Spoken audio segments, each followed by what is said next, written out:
Hello and welcome to Number by Color. My name is Todd, and today I want to talk about something that I haven't really discussed ever on this channel yet, but it's something that I wanted to bring up because I don't have a lot of people to talk to about video games, and I'm starting to talk to myself a lot here, and I need to get this off my chest because I like talking about games, but I don't have anybody to talk to. So what I wanted to do was I wanted to go through a list of the games that I'm really excited about for the second half of the year. Now, I know what you're thinking. We have a quarter of the year left. I should have done this 3 months ago, but I don't know. So what I'm going to do is list off the games that I'm really excited about that are coming out the rest of this year, 2019, starting... The earliest one is coming out next week, but I'm just going to go in order of the release date, so there's not really like a particular order as far as like what I'm excited for. It's just the order that they're releasing.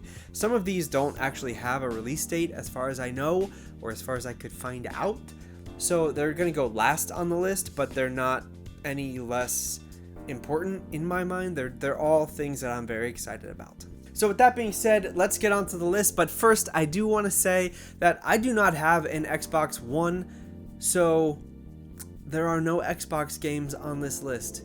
Even though there are some that I probably would be interested in playing if I did have an Xbox.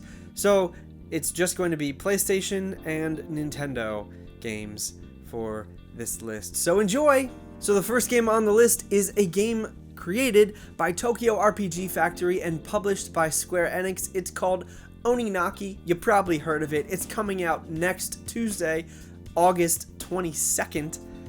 Man, it is already upon us. This game I'm pretty excited about because the last two games by Tokyo RPG Factory were really good in my opinion. I Am Setsuna was a cool throwback to 16-bit style RPGs. You probably heard that thrown around every time it's brought up in conversation, but really the story was pretty good. The battle system was fun. It had a lot of little nuances that kind of harkened back to the 16-bit era RPGs, and overall it was a really good experience. Their second game, Lost Sphere, while the story might not have been as gripping, at least not initially, the battle system I felt in that was actually a step forward for me. A lot of things that were good in I Am Setsuna were improved upon and kind of perfected in my mind in Lost Sphere. So far, in my opinion, this company, Tokyo RPG Factory, is 2 for 2 for the games that they've released. So Oninaki, their third one, coming out next week. It's an action RPG game, probably similar to... I don't even know if I would really compare it to Secret of Mana, but I'm trying to like find a link between the 16-bit era and now, so maybe like Terranigma, Secret of Mana, I don't know, maybe something like that. Anyway, this is an action RPG. It looks really fun, and I'm just pretty excited about it. So that is number one. The second game I'm very excited about coming out this year is called Astral Chain. It's being developed by Platinum Games and published by Nintendo. You might know Platinum Games from their series such as Bayonetta, Nier Automata. They've done a ton of licensed game. They did a Legend of Korra game. They did a Teenage Mutant Ninja Turtles game. They have done a Transformers game. They're all pretty much similar gameplay style. They're all action RPGs. The mechanics obviously are a little bit different based on the property that is being adapted into the game. But in my opinion, Nier Automata was probably one of the best games of the last couple of years. So I'm really excited about Astral Chain because it's another action RPG game, deep customization, and the story seems pretty interesting. I don't know if it was really created by the same team or the same director, but it being a Platinum Games game gives it a credibility to me that makes me think that it's gonna be really fun. So I'm really looking forward to Astral Chain. I almost forgot the name of the game. Number 3 on the list is Borderlands 3. Now this is the game probably, I know I said there's not really an order of excitement for this, but this is probably the game I am most excited for that's coming out very soon. It's coming out September 13th, created by Gearbox Software, published by 2K Games, of course. Recently, I've been playing through Borderlands and Borderlands 2. These games are just really fun. Borderlands 3 I'm very excited about. The guns, the leveling up, the story even. The story in Borderlands 2 was surprisingly good. So I'm pretty excited for what they're going to do with Borderlands 3, especially since Borderlands... I can't think of the name of it. The Telltale game.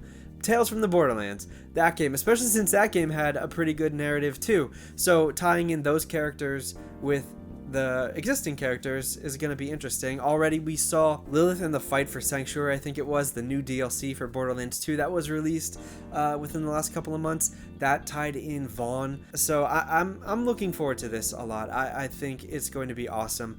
I am a little bit burned out on the Borderlands, having played the first and the second almost back to back, but I think a month separation from the series is going to be enough time for me to distance myself. Plus the look is a little bit refreshed for Borderlands 3, so I think things are going to be really good, and from what I've seen it looks like it's going to be awesome, and I cannot wait. Fourth on this list is The Legend of Zelda: Link's Awakening. This is obviously developed by Nintendo and published by Nintendo. It is a Switch exclusive, of course. This is a remake of a Game Boy Color game. I think it was Game Boy Color. Might have been Game Boy. I'm pretty sure it was a black cartridge. It might have been Game Boy. Anyway, this game was a lot of fun on the Game Boy, and the way that it looks now, the reimagined visuals and just the feel of the game, it looks like they really captured the classic Zelda feel, and it just looks like it's going to be a lot of fun. I do remember the game being... Now, I haven't played the game in a very long time. I played this like years and years and years ago. I was a kid, but I remember it being long. It felt long. It felt like a little bit repetitive, maybe. That might have been my child brain not able to fully comprehend the Zelda experience on a handheld, but I think it's still going to be really fun, even if it is pretty much a very straightforward remake. I think it's going to be a lot of fun, and I'm looking forward to it. Number 5 is Dragon Quest XI S Definitive Edition. I don't even know if that's what it's called. Dragon Quest XI S, I'm just going to call it. This is created by Square Enix, of course, published by Square Enix. This obviously is a port, I guess you would say. Maybe not really a port, but it's the same game that came out on PlayStation 4, except it has a few tweaks, new bells and whistles, which I'm kind of frustrated about, because I only recently, within the last few months, finished Dragon Quest XI on the PlayStation 4, and the updates, I guess you could say, on the Switch version are things that I really would have enjoyed for the PlayStation 4 version, one of which being the 16-bit style graphics that you can switch between. That is awesome. That is so cool. That is such a good idea. And that was on the 3DS version that I don't think ever came to America. So I can understand why it's now going to be on the Switch version, but I really wish they would have patched in that kind of graphical ability to the PlayStation 4 version, because that is so cool. I wish I could have played a new Dragon Quest game in the style of the old Dragon Quest games. And that sounds kind of weird to say, but I guess I'm the kind of person who almost more often than not kind of prefers the older pixelated style. Another thing about this port is that it's got supposedly the orchestral soundtrack for the game and not the MIDI soundtrack that the PlayStation 4 version had, which still boggles my mind. I don't understand whose decision it was to do this. I think it was the composer. I think it's something about the composer and licensing or something. I don't know. It's so ridiculous to me that they would create an inferior version of the music for like the actual release of the game. That alone is not enough for me to want to go back into it, but the 16-bit graphics kind of is. I'm not sure yet if I'm going to get it on Switch, but I'm kind of really thinking about it. The only problem is, obviously, this is being touted as like a definitive version of the game, but I would not really say that it is. Maybe as far as like all the features being in there is the definitive version. I know there are like new mounts that you can get and maybe new enemies and new bosses. And in that sense, yes, it's the definitive version. It's got more stuff that you can do in the game, but the but the resolution and the graphics overall are not going to be as good as they were on the PlayStation 4. So it's sort of weird to me that it's the definitive version, but it's like graphical fidelity is not as good, which is a little bit weird. It's exciting though, so I'm looking forward to that. That's coming out September 27th. From here on out, the last 5 games that I want to talk about are not we don't have a date for them yet, so I don't know when they're going to be coming out, but probably within the next, obviously there's only 5 months left in the year, 4.5 really, so obviously they're going to come out within the next 4 months.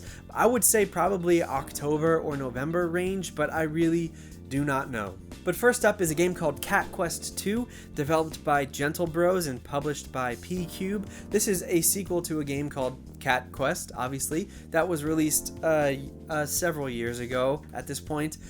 This is sort of like a fun kind of action RPG game.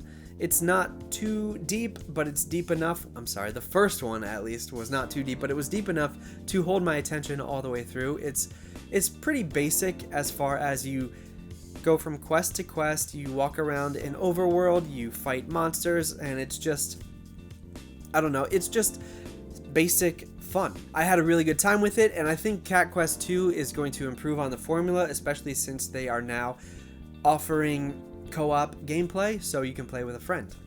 The next 2 on the list are kind of coinciding. I think they're probably going to come out at the same time, but I'm not really sure. It is Final Fantasy VIII Remastered and Final Fantasy Crystal Chronicles Remastered. These are 2 games that are pretty much classics at this point, I think. I actually never played Crystal Chronicles because it was a GameCube game and I didn't have GameCube, but I was always super interested in seeing how it played. And Final Fantasy VIII is a game that we've been waiting for forever for them to re-release at all. It has not come out at all. They've all been redone, remastered, re-released on pretty much every device. I don't know if you can get 12 on iOS, but I think you can get pretty much every other game on iOS, PC, Mac, PlayStation 4, even Xbox and Switch now. But now we can finally get Final Fantasy VIII. This is a really good game. I think there was some stuff with either licensing for music or the code was inaccessible at some point, so I'm really glad they were able to figure this out and get it ported, because I'm so in for this. Next, we have The Dark Crystal Age of Resistance Tactics, which is a tactical RPG akin to Final Fantasy Tactics or Tactics Ogre or Fell Seal more recently, but this game looks really fun. It's a tie-in to the Netflix series that is coming out pretty soon, and actually I think it's coming out at the end of the month, so this game might actually stealth drop at the end of the month, but we'll see how that goes. But anyway, this game looks fun. It looks like it's not going to be too complicated from what I've seen, but it looks like it's going to be enough to maybe scratch an itch that we don't really get scratched a lot in a tactical RPG. That's being developed by Bonus XP and published by En Masse Entertainment. I'm not really familiar with either of them, but from the Nintendo Treehouse that we saw at E3, the game looks like it's going to be pretty good. Okay, so finally, the last game that I want to talk about is Shantae and the 7 Sirens. I think the name of this game was actually just recently revealed, but it's supposed to be coming out this year. A month or so ago, this is being developed by WayForward. WayForward put out sort of an anime intro for this game, and it looks awesome. Shantae games are really fun. They're just like almost like a Metroidvania style side-scroller action platformer, all those kinds of things. It has a cute art style. It's always really good art, actually, and they're just like a lot of fun to play. It's always exciting for a new Shantae. I'm glad that they're keeping the series going. I don't know, I almost feel like I don't know how much they have left to do with Shantae. If they got some ideas, I'm always ready for more Shantae. So that's it. That is about 11 new games that I'm looking forward to that are coming out. Actually, the ones that do have release dates, they're all coming out within the next 2 months. So that's pretty exciting. The ones that don't have release dates, I feel like October or November we'll probably see them. I wanted to put some other games on this list, but they all got moved to 2020. So that is not exciting. But what is exciting is that at the beginning of the year, they will definitely be at the top of my list for most anticipated games for the first half of 2020. So what do you think? Are you excited for any of these games? What games do you want? These games I feel like are pretty strong. These are more of like an RPG kind of thing, action RPG list. That is really my taste, and there might be other games that you're excited about that are not on this list, that are not action RPG games. That's it for me for today. Thank you for watching. If you like this video, do whatever you want. I'm not going to tell you what to do. You've been on YouTube for years now. You know how to use the platform. I don't need to tell you what to do if you like stuff. Anyway, I will see you next time. Thanks for watching. Goodbye.